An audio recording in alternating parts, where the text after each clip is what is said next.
A 1-point loss. The kind of thing Cleveland fans have come to expect, and maybe even numb themselves to over the years. But this wasn't just another Sunday. This was the moment everything cracked open.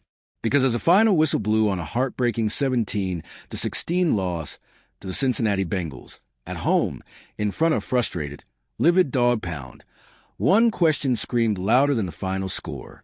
Why in the world is Shedeur Sanders still on the bench?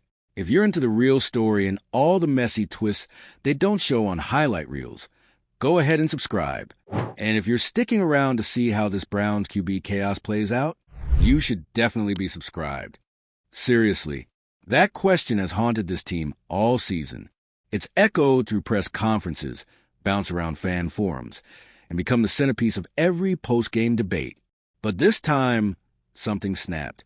This time, it wasn't just angry fans and confused analysts. It wasn't just the occasional sideline glare or passive-aggressive tweet from a receiver who dropped one too many balls from a QB with zero touch.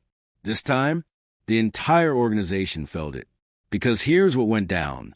The Browns, with their offense sputtering and their season teetering, refused to put in the one player who's done everything right since day one.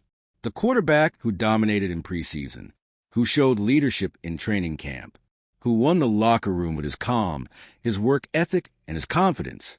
Shedeur Sanders. And instead of giving him a chance to win the game, or at least inject some life into an offense that looked like it was stuck in 2012, head coach Kevin Stefanski chose to stick with the status quo, to cling to the plan, to go down with the ship.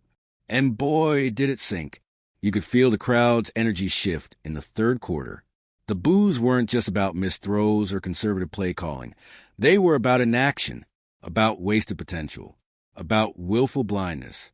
Every camera cut to Shedeur on the sideline only made it worse. There he was, helmet on, fully locked in, pacing like a man possessed, ready to go. You could see it in his eyes. He wasn't nervous. He wasn't overwhelmed. He was waiting. And the coaching staff ignored him, ignored the moment, ignored the momentum, ignored the future. And in doing so, they exposed everything wrong with the Cleveland Browns. Because this wasn't about football. This was about control. Stefanski made a statement that night, whether he meant to or not. It's my system, my guy, my timeline. And in doing so, he made the one mistake you can't afford to make in today's NFL. He underestimated the power of the locker room. Because make no mistake, players see this stuff. They feel it. They know when politics are being played. When ego is driving decisions. When a coach is protecting his legacy instead of protecting wins. And after that Bengals loss, the temperature in that building hit boiling. Whispers turned into conversations. Conversations turned into consequences. By Monday morning, the decision was made. Stefanski was stripped of play-calling duties. A quiet, calculated move, but make no mistake, it was a public humiliation. A final warning shot from ownership. A message that said, "We've seen enough." And then came the headline that Cleveland fans had been waiting months to see. Shedeur Sanders named starting quarterback. Let that sink in. After all the tension, all the back and forth, all the speculation and second-guessing and locker room muttering, it finally happened. And here's the kicker. Shedeur's first start? A blowout win. Dominant. Commanding. Surgical. The offense, one slow and predictable, suddenly moved with rhythm. The receivers looked engaged again. The offensive line played with fire. And the city? Electrified. Because for the first time in what feels like forever, the Browns didn't just win a game. They looked like they believed in something again. And that belief, it started with Shedeur. It wasn't just about stats, though they were solid. It wasn't about flashy plays or viral moments. It was about presence, poise, vision. It was the way he read the field, the way he managed the huddle, the way the team rallied around him. It was like watching the culture shift in real time. And that, right there, is a lesson. Because Shedeur Sanders didn't just win a football game. He won back a franchise. He became the face of a necessary evolution in Cleveland, one that threw out the stale, ego-driven rigidity of the past and embraced something new: adaptability, leadership, and player empowerment. Let's not pretend Stefanski's fall from grace wasn't preventable. It was. He had every chance to pivot, to recognize what was happening, to adjust before the storm hit. But he didn't. He couldn't. Or worse, he wouldn't. And that's what doomed him. Because in today's NFL, it's not just about X's and O's. It's about reading the room, understanding your locker room, trusting your players, and letting go of your plan when someone better walks through the door. Shedeur was better. Everyone knew it. Stefanski refused to accept it. And now he's on the sidelines watching someone else call the shots. But credit where credit's due. Once the move was made, the entire organization began to move differently. Owner Jimmy Haslam didn't just greenlight the change. He endorsed it publicly. He backed Sanders. He empowered Van Pelt. He gave him room to breathe, and you can feel the difference. Suddenly, the Browns aren't playing scared. They're playing free. And in doing so, they've gone from dysfunction to direction. You can argue it took too long. That the Bengals game should have been the final straw weeks earlier. That keeping Shedeur on the bench for that loss was a fireable offense in itself. You wouldn't be wrong. But the beauty of football is that you can write the story backward. You can point to that moment, the loss, the boos, the benching, as the low point that sparked something better. And what's happening now, that is something better. Not perfect, not fixed, but better. And more importantly, it's sustainable. Because Shedeur Sanders isn't just a rookie. He's a foundation, a leader, a symbol of what happens when a franchise finally stops fighting its future and starts leaning into it. The fans feel it. The players feel it. And for the first time in a long time, Cleveland is feeling like a team that's building towards something. Not surviving, not scrambling, building. So where does it go from here? That's the million-dollar question. Because momentum is fragile. And culture change doesn't happen overnight. There will be bumps, growing pains, moments where Shedeur gets tested, maybe even fails. But the difference now? There's a plan built around him, not in spite of him. The coaching staff is aligned. The locker room is united. The front office is finally showing humility. And Shedeur? He's just getting warmed up. So now it's your turn. What did you think when Stefanski refused to play Sanders in that Bengals game? Was it ego? Was it fear? And more importantly, do you think this move came too late or right on time? Drop your thoughts in the comments. And if you haven't already, hit that subscribe button. Because one thing's for sure, in Cleveland, the era of indecision is over. The Sanders era? It's here. Kevin Stefanski's refusal to play Shedeur Sanders in that 17-16 loss to the Bengals wasn't just a bad call. It was a career-defining failure. And not in the, maybe he misread the situation kind of way. No, this was pride over purpose. This was control over clarity. This was a head coach who would rather go down clinging to his old blueprint than admit that the rookie, who has clearly outperformed every other QB on that roster, was the only one who could save them. And now, the mask is off. Because when a coach willingly lets a winnable game slip away, with talent waiting on the sideline, you're not just looking at poor judgment. You're looking at a fracture, a philosophical war behind the scenes. And let's be real, the people saw it. The moment Stefanski trotted out his, "we just didn't feel the time was right" post-game explanation, the backlash was instant. The media, roasting him on every sports show within 24 hours. Former players, calling it malpractice. Fans, flooding social media with clips of Sanders' preseason highlights and asking, screaming really, what are we doing? And honestly, that question wasn't just about Stefanski. It was about everything. The Browns' leadership, their culture, their obsession with process over people, their paralyzing fear of being bold. It's like they've been so haunted by their history of quarterback failure that when they finally have the real deal staring in the face, they freeze. They don't want to touch it, because touching it means change. And change means admitting that everything you were building toward, your plans, your charts, your development timeline, might not matter anymore. Because the future just walked in and said, "I'm ready now." And his name is Shedeur Sanders. Let's pause right there, because we need to talk about him. Because Shedeur has been the adult in the room this whole time. He's been composed, classy, focused, even when he was clearly being sidelined for reasons that had nothing to do with performance. Even when he was watching lesser QBs bungle drives and miss open receivers while he wore a headset and held a clipboard, he said nothing. No drama, no cryptic tweets, no shade in interviews, just calm professionalism. And that tells you everything you need to know about why the locker room loves him, why the players, the coaches, the media, and the fans have all been circling the same question for weeks. Why isn't this guy playing? And now, thanks to that Bengals loss, we finally have the answer. He is. Because that game, that 1-point embarrassment in front of home crowd, who had every reason to expect better. That was the final straw. That was the moment ownership stepped in. That was the moment Jimmy Haslam looked at his team and said, enough.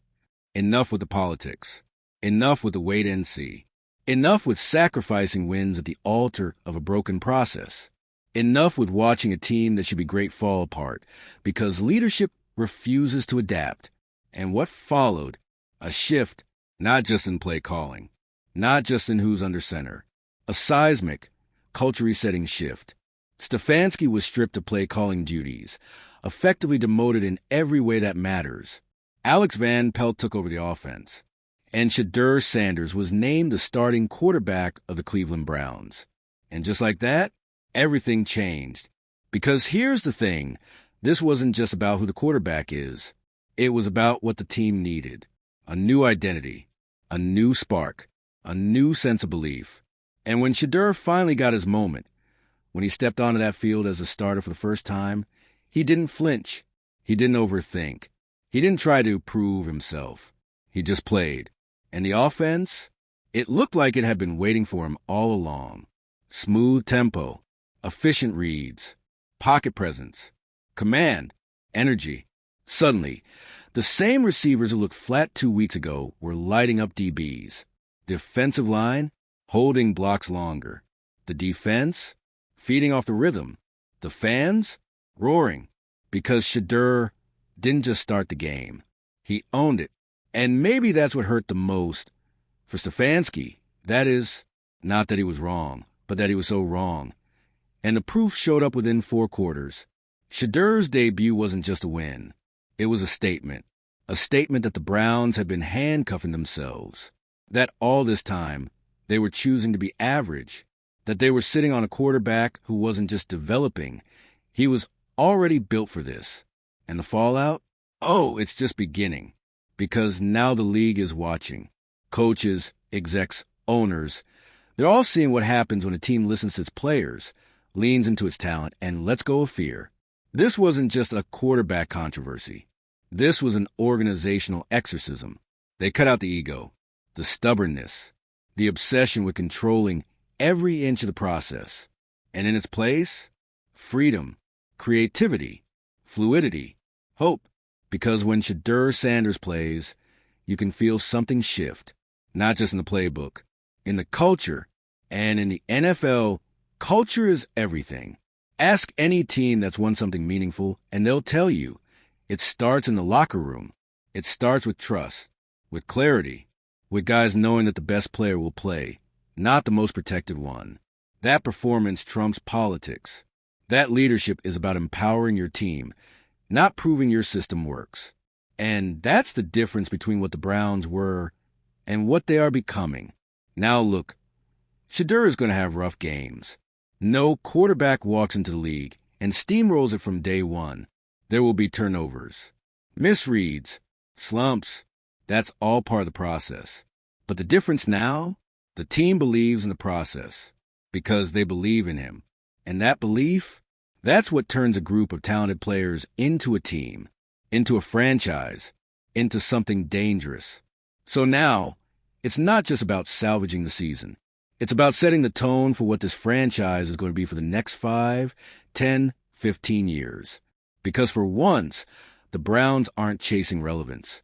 They're building it with a quarterback who gets it, with a coach who's willing to adapt, and with an organization that finally understands that greatness doesn't wait. You don't hold it back. You don't overthink it. You give it the ball and you get out of the way. That's what they did with Shedeur Sanders. And now, the rest of the league better be ready. Because the Browns aren't just back. They're different. They're dangerous. And for the first time in years, they believe. Now tell me, was Stefanski's fall inevitable? Did the Browns wait too long to unleash Shedeur? Or was this painful stumble exactly what the team needed to find their identity? Let me know in the comments. Tap that subscribe button if you're riding with this new era. Because we're not watching a rebuild anymore. We're watching a revolution. The energy, the shift, the way the air around the Cleveland Browns suddenly feels less like despair and more like destiny. And let's not kid ourselves. This was never just about football. This wasn't just a quarterback switch or a game plan update, or even a coaching reshuffle. What we're witnessing, it's the collapse of a broken ideology and the birth of a new belief system inside one of the NFL's most haunted franchises. Because Shedeur Sanders didn't just step into a game. He stepped into a moment and flipped the entire script. This is the same franchise that's burned through quarterbacks like bad playbooks. The same franchise that's been rebuilding since Y2K. The same team whose fans wear paper bags not as a meme, but as armor. And now they have a rookie quarterback. Cool under pressure, poised like a vet who just had a commanding win and made it look like he'd been doing this for 10 seasons. Let that marinate. This is the guy they benched. The guy they buried on the depth chart behind safer options. The guy the coaching staff talked about like he needed another year to adjust. But Shedeur didn't need a year. He just needed a shot. And the moment he got it, he did exactly what we've seen him do at every level he's touched. Deliver. But don't overlook how rare this is. We're not just watching talent. We're watching intention.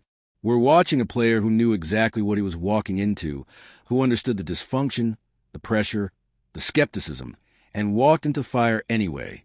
Cool, calm, composed. Because Shedeur Sanders isn't trying to prove anyone wrong. He's trying to prove himself right.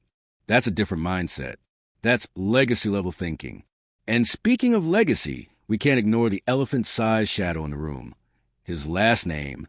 You think it's easy being the son of Deion freaking Sanders? Being the face of a movement before you ever play a snap? Walking into every room knowing people are waiting to see if you'll be him or just hype. That pressure breaks most players. Shedeur? He turned it into a blueprint. He took the spotlight, turned it into a studio light, and started directing his own career like a biopic. He didn't just embrace the pressure. He expected it. He trained for it. He thrived in it. And now, he's not just walking in his father's footsteps. He's carving his own path. But let's be clear, this isn't a fairy tale. This is still Cleveland. The ghosts don't vanish overnight. The wounds of past failures don't magically close just because you've got a star quarterback. There are still tough games ahead. There are still doubters. There are still layers of organizational rust that have to be scrubbed away. But for the first time in forever, the Browns have something they've been chasing since the 1990s. A reason to believe. Not hope, not hype, not potential. Belief. Because belief is rooted in action. And what Shedeur did in his first start, that wasn't a fluke. That was a preview. He played with vision, with confidence, with timing, with trust in his weapons, with an awareness of the game that felt elite, not rookie, not learning curve. Elite. And that kind of performance doesn't just ignite the fans. It realigns the locker room. Suddenly, the guys on defense start playing harder, knowing if they get a stop, their offense won't waste it. The offensive line digs deeper, because protecting this kid feels worth it. The receivers run sharper routes, because now the ball is actually coming on time and on target. This is what great quarterbacks do. They don't just rack up stats. They raise the standard. And for the Browns, that kind of leadership, that's been missing for generations. Let's rewind for a second. Remember the Stefanski presser after the Bengals loss? You remember the look in his eyes? That wasn't just frustration. That was a man who saw the narrative slipping away. A coach who bet on stability, on hierarchy, on his version of readiness, and got exposed by reality. He could have made the switch sooner, could have read the room, could have trusted the instincts of the people around him. But instead, he dug in, protected his vision, protected his control. And in doing so, he almost missed a moment entirely. But the Browns couldn't afford to miss this moment. Not again. This wasn't just about losing another game. This was about losing a generation of belief. Losing a team that had been teetering between potential and collapse. Losing a quarterback who could have easily said, "Trade me," and left this franchise to rot in its own indecision. Instead, Shedeur stayed ready. He stayed locked in. He stayed hungry. And now, he's leading. And oh, how quickly things change when leadership enters the chat. The locker room, buzzing. The media, reversing course. The league, paying attention. Because here's what the NFL knows, even if they won't say it out loud. When Cleveland has a quarterback, things get scary. Because the rest of the roster, not bad at all. The defense, fierce. The skill positions, slept on but legit. The fan base, starved and ready to explode. Now imagine all that powered by a quarterback who actually knows how to win. It's not just a comeback story. It's not just a cool moment. It's a franchise transformation. So what comes next? Well, that depends on how bold this organization is willing to be. Because the days of slow development and quarterback competitions are over. This is Shedeur's team now. The question is, will Cleveland finally let itself believe it? Will the front office give him full control of the offense? Will the coaching staff build around his strengths instead of trying to force him into outdated schemes? Will the city finally lean into the idea that they might just have their guy? Or will fear creep back in? Will they start second-guessing the moment things get hard? Will they treat every interception like a referendum on his future? Will they let one loss derail the vision again? Because here's the truth. This can still go sideways. But if they trust the process, trust the player, trust the shift that's already begun, then this moment, this firestorm, this backlash, this forced pivot away from Stefanski's playbook and into Shedeur Sanders' era won't just be a blip in Browns history. It'll be the beginning of the chapter that finally turns a page. No more haunted by the past. No more addicted to excuses. No more waiting for someone to save them. He's already here. He's under center. And he's just getting started. So what do you think? Did the Browns finally get it right? Was this the turning point we've all been waiting for? Or are you still holding your breath, waiting to see if the magic holds? Drop your take in the comments. Subscribe for more breakdowns like this. Because if Shedeur Sanders really is that guy, and the Browns keep building around him, then this franchise is about to go from a punchline to a problem. And if you've been watching this team for the last 20 years,